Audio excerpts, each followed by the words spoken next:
Assalamualaikum warahmatullahi wabarakatuh. Di sini saya atas nama Muhammad Faris Aparabi, NPM 34, akan menjelaskan sedikit dari hasil mind map yang saya buat, fungsi dan struktur dasar sistem respirasi manusia.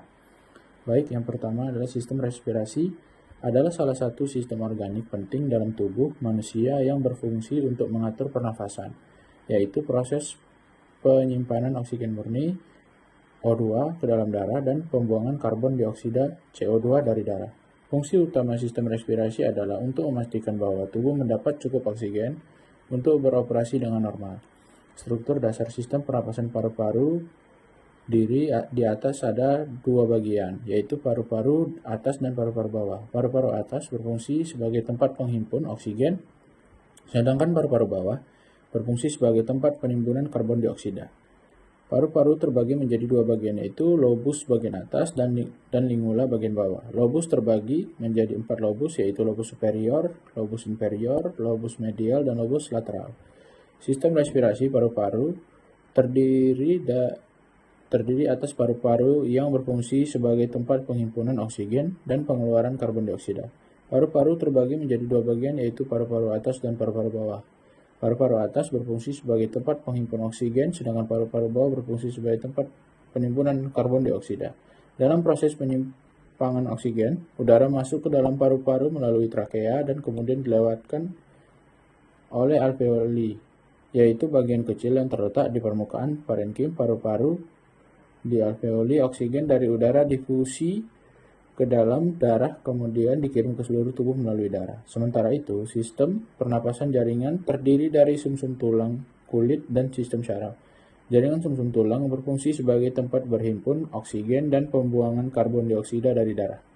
Kulit juga berpartisipasi dalam proses penghimpunan oksigen dan pengeluaran karbon dioksida, terutama melalui prosadalah fotosintesis. Sistem saraf juga berperan penting dalam sistem respirasi karena ia membantu menjaga kesadaran tubuh dan memerintah menjaga keselamatan dalam proses pernapasan. Penghimpunan oksigen dilakukan melalui proses difusi, di mana udara masuk ke dalam paru-paru melalui trakea dan masuk ke dalam alveoli, bagian kecil yang terletak di permukaan parenkim paru-paru. Di alveoli, oksigen berdifusi ke dalam darah dan kemudian menuju ke seluruh tubuh melalui darah. Sedangkan karbon dioksida difusi dari darah ke alveoli dan kemudian di luar tubuh melalui trakea. Sistem pernapasan juga terdiri atas jaringan sumsum tulang, kulit, dan sistem saraf. Jaringan sumsum tulang berfungsi sebagai pengatur suhu oksigen dan pembuangan karbon dioksida dari darah. Kulit juga berpartisipasi dalam proses penghimpunan oksigen dan pengemisi karbon dioksida, terutama melalui proses transportasi gas. Sistem syaraf membantu menjaga kesadaran tubuh dan mempertahankan keselamatan pernapasan. Struktur dasar sistem respirasi juga melibatkan otot-otot toraks seperti interkostal dan diafragma. Otot-otot toraks berfungsi membantu mengembangkan dan mengecilkan paru-paru pernapasan. Diafragma berfungsi sebagai otot yang berkembang dan menutup rongga dada saat bernapas. Dan beberapa kasus sistem respirasi dapat terganggu oleh beberapa faktor seperti asma, bronkitis, atau pneumonia. Oleh karena itu, perlu dilakukan upaya untuk menjaga kesehatan dan keselamatan pernapasan dengan cara-cara seperti tidak merokok, tidak minum minuman keras, serta menjaga kualitas udara sekitar.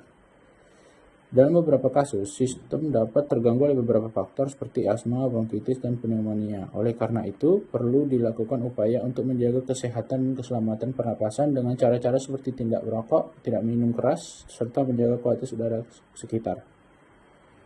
Sistem pernapasan juga terdiri atas jaringan sumsum tulang, kulit, dan sistem saraf. Jaringan sumsum tulang berfungsi sebagai pengatur suhu oksigen dan pembuangan karbon dioksida dari darah. Kulit juga berpartisipasi dalam proses penghimpunan oksigen dan pengemisi karbon dioksida, terutama melalui proses transportasi gas.